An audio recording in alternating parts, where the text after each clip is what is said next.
In today's newsflash, we introduce you to micro startups. This is taking startups mainstream. The startup dream reaching to masses, from Ivy League colleges and startup hubs to aspiring entrepreneurs graduating from several thousand smaller universities and towns. Micro startups could be the MSME equivalent to large VC funded startups and unicorns. The last decade and a half has popularized the concept of being your own boss, side hustles, and chasing your passion. The popularity of shows such as Shark Tank has educated the masses on how the process works, from idea to launch and beyond. With more people taking the plunge, we will see a much wider base of the startup pyramid.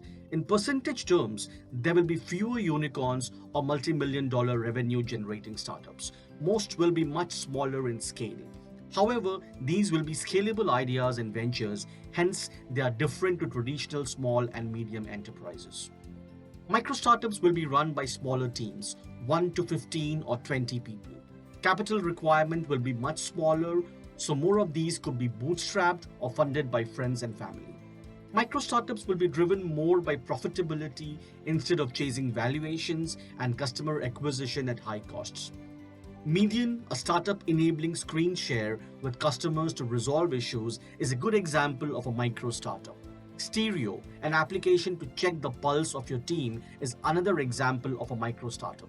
It helps to create tailored pulse surveys for remote teams. Micro startup acquisitions too has been a clear trend in the last few years.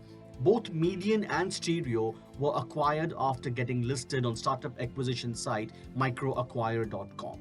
From Facebook to Microsoft and Google, there have been several instances of these large corporations seeking out smaller teams of 5 or less and acquiring them to use the technology and talent and gain a competitive edge.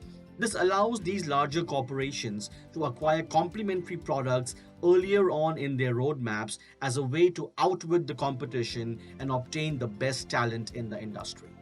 This shortens the exit time for micro startup founders. Example, mobile publishing startup Hike Labs. Hike Labs was founded in 2014 and was acquired a year later in 2015 by Pinterest.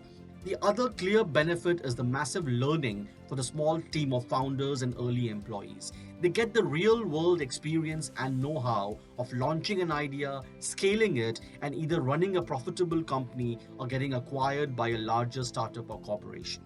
The next venture gets a lot of attraction and visibility from customers, peers, and investors. The journey of micro startups will be an interesting watch. We will be back in a few weeks or months with an updated report for you.